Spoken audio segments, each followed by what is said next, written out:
ভাবি যখন ননদের পরকীয়া প্রেমিকের সাথে মাস্তি করে তারপরে যা হয়। মনি তার বয়ফ্রেন্ড তমালের সাথে তার রুমে অন্তরঙ্গ অবস্থায় শুয়ে আছে। তমাল তখন মনিকে বলল, মনি এখন আমরা উঠে পড়ি, পরে যদি কেউ এসে দেখে নেয়। মনি তখন বলে, তমাল তুমিও না এত ভয় পাও কেন, সবাই এখন কাজে ব্যস্ত, আমার রুমে এখন কেউ আসবে না। তখনই মনির রুমের কাছে গিয়ে তার ভাবি হাসি যাচ্ছিল। তখন সে শুনতে পায় মনির রুম থেকে কোনো ছেলের কণ্ঠের কথা শোনা যাচ্ছে। তারপর হাসি ভালো করে শোনার জন্য দরজার সামনে আড়ি পাতে আর নিশ্চিত হয় যে মনির রুমে কোনো ছেলে আছে, তাই সে দরজা খুলে ভেতরে ঢুকে পড়ে। হাসি ভেতর গিয়ে দেখে মনি তার বয়ফ্রেন্ড তমালের সাথে রঙ্গলীলায় মগ্ন হয়ে আছে। হাসি তখন বলল, বাবা বাবা, আমাদের বাড়িটাকে শেষে কিনা পতিতালয় বানিয়ে ফেললো। মনি তখন বলল, ভাবি তুমি এখানে কি করছো? হাসি তখন বলল, আমি এখানে কি করছি? এই বলে হাসি তমালকে বিছানা থেকে তুলে গালে একটা থাপড় দিয়ে বলে, বদমাইশ ছেলে, গার্লফ্রেন্ড থেকে মজা নেয়ার জন্য তার বাড়িতে চলে আসলে। তমাল তখন বলল, আমি কিছু করিনি, আমাকে ছেড়ে দেন। হাসি তখন বলল,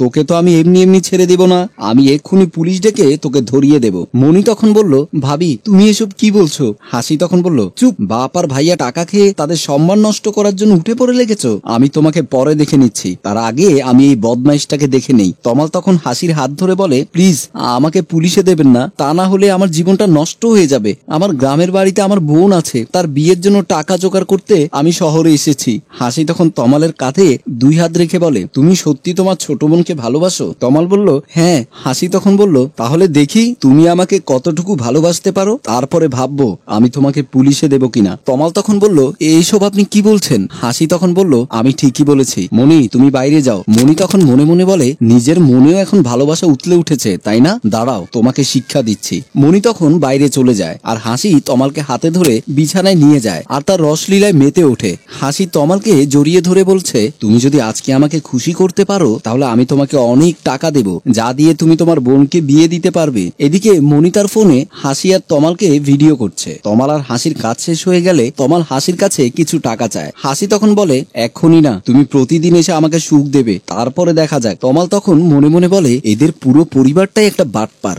এই বলে তমাল সেখান থেকে চলে যায়। পরের দিন সকালে মনি হাসতে হাসতে তার ভাবি হাসির রুমে গিয়ে বলে, ভাবি তুমি যে নতুন গহনাটা কিছুদিন আগে বানিয়েছো, এটা আমাকে দাও তো। হাসি তখন মনির কাছে এসে বলে, তোর এত বড় সাহস, আমার কাছে গহনা চাইতে এসেছিস? কালকে যা করেছিস তোর দাদা যদি জানতে পারে, জানিস তোকে কি করবে? মনি তখন একটু হাসি দিয়ে বলে, আমার কথা না ভাবলেও হবে, আগে তুমি তোমার নিজের কথা ভাবো, নিজে কিভাবে বাঁচবে। হাসি তখন বলল, মানে তুমি কি বলতে চাইছো? মনি তখন তার ফোনের ভিডিওটা চালু করে দিয়ে বলে, দেখো তো এই ভিডিওটা চেনো কিনা। হাসি তখন ভিডিওটা দেখে বলে, এটা তো আমি আর তমাল, তার মানে কালকে তুমি আমাদের গোপন ভিডিও করেছো? মনি তখন বলল, হ্যাঁ ভাবি, তোমার এই ভিডিও যদি আমি একবার দাদার কাছে দেই তাহলে তোমার কি অবস্থা হবে তা তুমি বুঝতে পারছো?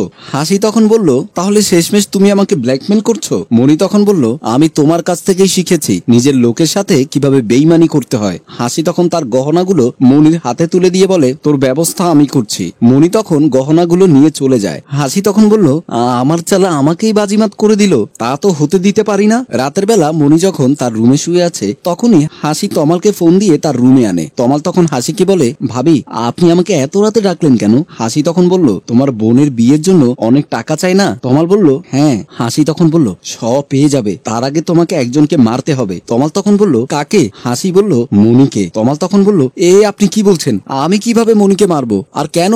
হাসি তখন বলল, তোমার ভালোবাসার মনি কি করেছে জানো? তোমার আমার গোপন ভিডিও করেছে, তা যদি একবার ভাইরাল হয়ে যায় ভাবতে পারছো কি হবে? তোমার বোনের বিয়েটাও হবে না তোমার জন্য। তমাল তখন বলল, না এ হতে পারে না। হাসি তখন বলল, তাহলে চলো। হাসি আর তমাল তখন মনির রুমে গিয়ে দেখে মনি ঘুমাচ্ছে। তখনই তারা দুজনে রুমে ঢুকে হাসি মনির পা দুটো চাপ দিয়ে ধরে আর তমাল একটা বালিশ নিয়ে মনির মুখে চাপ দিয়ে ধরে। মনি তখন বুঝতে পারছে না তার সাথে কি হচ্ছে, তার পুরো পৃথিবীটা অন্ধকার হয়ে যাচ্ছে। তখনই সেখানে মনির দাদা ভাই ইমেল চলে আসলো আর বলল, হাসি তুমি এটা কি করছো? তমাল তখন মনির মুখের বালিশটা সরিয়ে ফেলে আর মনি বেঁচে যায়। হিমেল তখন দৌড়ে মনির কাছে গিয়ে বলে, বোন তুই ঠিক আছিস তো? মনি তখন কেঁদে বলল, ভাইয়া আজকে যদি তুমি ঠিক সময় না আসতে তাহলে আমাকে ওরা মেরেই ফেলতো। হিমেল তখন উঠে হাসির গালে একটা থাপ্পড় দিয়ে বলে, তোকে তো আমি পুলিশে দেব, তুই আমার বোনকে মেরে ফেলতে চাইছিলি। তমাল তখন পালাতে চাইলে হিমেল তাকে ধরে বলে, তাহলে তুই এতদিন আমার বউয়ের সাথে পরকীয়া করছিলি? তমাল তখন বলল, আমি শুধু আপনার বউ না, আপনার বোনের সাথেও সম্পর্ক করেছিলাম, তারা দুজনেই আমাকে ব্যবহার করেছে,